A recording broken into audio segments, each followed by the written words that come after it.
Reese's Fast Break, pretty dope. It's a short list of why Trump is the best ever. Number one, he saved 6 million people from COVID-19. Despite the rewriting of history by the media, in January, Joe Biden said Trump was racist. It's January of 2020. For anybody who knew anything about COVID-19, just about, a year and a half ago. And Trump said he shut down the flights from China. It's like, we don't want, diseased people coming into our country to create a pandemic. Biden said, oh, this is like racist. And the Democrats went on and on about it, like it's a big, not a big deal. And the media stuff is like cleansed from YouTube now, right? Like I have a bunch of this stuff downloaded and I'll upload some of that stuff, but it's like really amazing the 1984-ish quality of the media. So a few months later, Pelosi was dancing in the streets of Chinatown to make fun of Trump in San Francisco, saying that this is like racism, right? It's not real. So if you do the math on geometric unchecked spread, like if Trump had listened to the Democrats or the Democrats had been in power, this would have been like a titanically huge pandemic. And it's another proof the Democrats can't govern. All they do is run up debt and pay way too many people to produce nothing. And parasites love that. I'm telling you, real estate parasites like landlords, they love that, right? And union parasites, they love it because when you do Obamacare and medical costs go through skyrocket, right? They don't care because theirs is paid for by the tax money that's already stolen, right? So, anywhere between 6 and like 30 million more people would have been infected and died from COVID if the Democrats had been in charge. Just check out the geometric spread, learn some math. So that's number one. Number two, Trump had no wars. So when you see people saying peace, when you're saying peace out, peace, you mean you love Trump. Just remember that. Peace means Trump. Because Trump is the only president in like 100 years, maybe more, that had no wars. Zero wars. Unlike Obama, the worst ever, etc. Number three, now that we're talking about Obama ran the debt from 7 trillion to 21 trillion. That's not including Obamacare. If you throw in Obamacare, you're talking about 28 trillion. Now remember, 7 trillion is all the previous presidents in the history of the United States combined all together, right? All together into one big pile versus Obama, and Obama triples it. Actually quadruples it if you listen to the Obamacare people. So that means Trump would have had to run the debt. If you triple 21 trillion, that's 63 trillion, right? Or if you go to 28, that's what, 84 trillion, right? So Trump's debt was only like 25. He went from 21 to 25 trillion. Right? That's it. Like very, very little debt. And then that brings us to point 4, the best economy ever, twice, right? And number 5, he cut taxes for the poor and middle class, right? I paid much less taxes. Like I'm a high-paid computer CIO, right? And I paid much less taxes under Trump. Okay, number 6, energy independence, right? We're an exporter of oil now. This is before you get into the whole thorium atomic, which should replace oil and make Israel and the Middle East completely irrelevant, right? Like who even cares about that whole area now that we can just have safe, clean, very, very safe atomic. Go look up Flibe Energy, F-L-I-B-E, and Kirk Sorensen, or look at the videos on my channel having to do with Kirk Sorensen and thorium-safe atomic power. That is the quintillion, dollar technology. Not electric cars. Remember, there's no man-made climate change. It's all made up.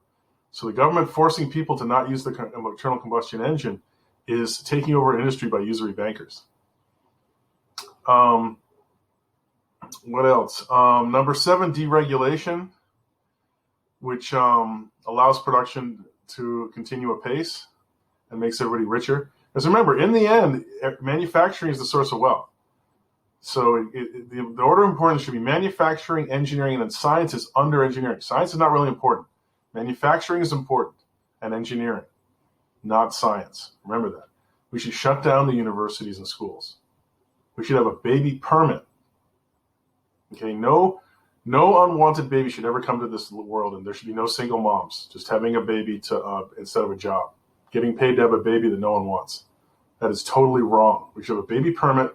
And I would go further. I would go further to say that the couple in question has to live together for a year before they can even apply to have a baby permit,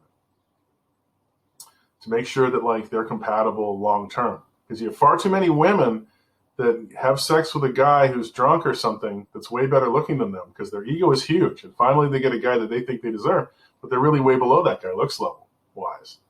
And then the next day the guy doesn't call them back and they get all angry, right? And 2 weeks later, they say, oh, guess what? I'm pregnant. Now you have to pay for 18 years. Well, it's like the guy's like, wait a second, I just want a little fun. I was a little drunk. I didn't want to start a family with you. Now that I talked to you, I realize that you're a psycho that I don't want to deal with. Yet the lawyers will come in and imprison and enslave that guy. And that's insane. That's done by like anti-male racists or whatever you want to call it. I don't understand it, how that's tolerated. It's the same thing as having gay boys in girls' sports. Why is that tolerated? Who said that that's okay? I tried to see some weird argument with one of the Biden idiots, and he said something like, oh, it's a responsibility for non-discrimination. It's like, what are you talking about? Discrimination? First of all, discrimination is freedom, right? There should be no laws regarding discrimination. Right? Discrimination is good. Discrimination is how you pick the good apple out of a bunch of apples instead of picking the rotten apple. Or customers pick the good operating system for their computer among a bunch of alternatives, right? Or you pick the best car, or a sports team picks the best player. They discriminate. They separate what's better from what's not as good or what's worse, right? It's a ranking. The world is about rankings. People want to ignore the fact that there's rankings, and that's the fallacy of like tax-paid education. Is everybody's the same, and you just pour magical information into people's brains, and they say, no. People have different capabilities. People have different levels of intelligence. And remember, non-manufacturing should have no money. MBAs, MPHs, administrators, accountants, product managers, union foremen, anybody who's not an engineer or actively doing manufacturing should have no money, and it should all go away. Starting with stuff like professors, teachers, and trainers. We're getting into all the corporate cancer like project managers and MBAs and little dashboard watchers and other BS, right? We should cancel Microsoft, Oracle, and Salesforce out of the software world and use stuff like Arch Linux, HapStack, GNU Clog, GNU Gnoga.com, GNOGA.com. Seaside.st, idaweb.si, PostgreSQL and Naviserver. Fourth, wow, if we use stuff like if we took all the money from Harvard and gave it to greenarrays.com, that would significantly advance America's prospects in the future. We should also cancel trade, landlording, and banking and move to monarchy. And when I mean monarch, I mean a king, not a queen. We should move to kingdom. Remember, capitalism and democracy are both usury, and neither built the USA. The USA was built as a mercantilist white ethno-state, just like China right now was built as a Chinese mercantilist ethno-state, and now it's become a kingdom because Xi's there for life. So China has the ultimate. They have a king, an ethno-state mercantilist king. And that's why they're mass-producing cities. And they're using our thorium-safe atomic power. They're building it. They're putting it on ships. Apparently, they have some version of it on ships that are atomic-powered, and they sail these ships up to those artificial islands that they're building in what they call the South China Sea. It's really just the Pacific Ocean. No such thing as the South China Sea. And should stop saying China. Should start repeating West Taiwan. That's the proper term. We need to help Taiwan retake the mainland. And I'm telling you, houses are the problem. The end run of all economics, even manufacturing, is free houses. Or houses that are so cheap that one person can have 20 of them. That's what you need to do. And you need to have everybody helping toward that. Nobody being an anchor and getting paid to not build more and more houses. Right? And that means you can go on vacation all over the place for $20 a month. There's no rentals. There's no landlording. And anybody who wants to start a family and have kids can have big, cheap, far apart houses. and live on like a piece of land so no one can bug them. Their neighbors are so far away that music doesn't even carry, so that you don't have neighbors waking you up in the morning or at night or whatever with loud music. Are not meant to live in beehives. Local ordinance and regulations are not in the Constitution. City governments are not in the Constitution. The legal system is way beyond constitutional parameters, big time. And Trump won 220 easily. Democrats did fraud, and we need hand ink print vote on a printout that shows your name, address, and has a photo printout of your face. All the election records should be kept until the next election of the same sort. It should be recountable anytime. And those that count don't get paid or the money's taken back. And if you're paid to do a count, that means you have to do the recount for free. You don't all get paid like another $3 million or whatever it was in Georgia for a count. No, you're paid to count. Count's not done yet. There's a recount. You have to count again. I mean, so many people are overpaid to do nothing.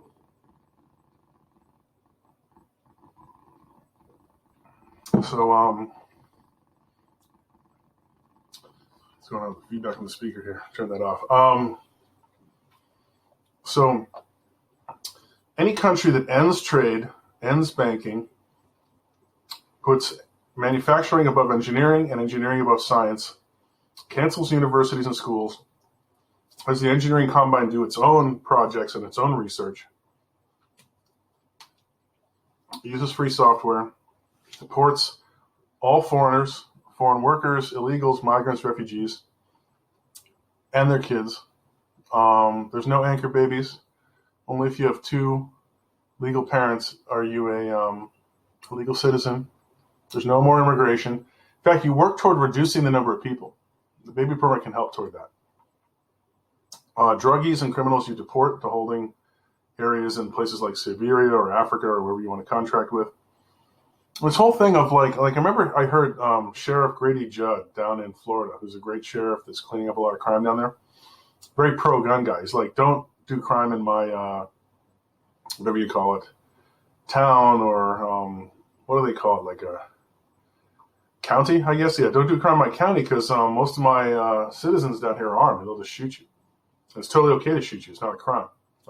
And in Florida, DeSantis, I think, soon is passing laws that if you do vandalism on, if you destroy property, you can be shot. So remember, somebody's life went into working hard and sweating and buying that property.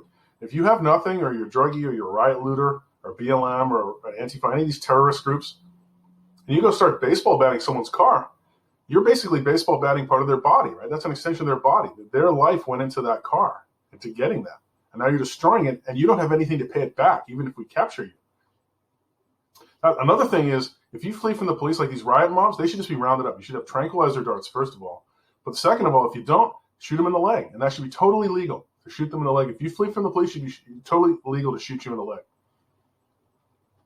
And everybody should know that. That should be like, part of your driver's license exam or whatever, or your citizenship exam, whatever you want to call it, right?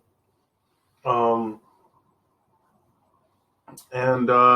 those, this brings us to another awesome point, is that problem creators should pay for the fix, right? Meaning that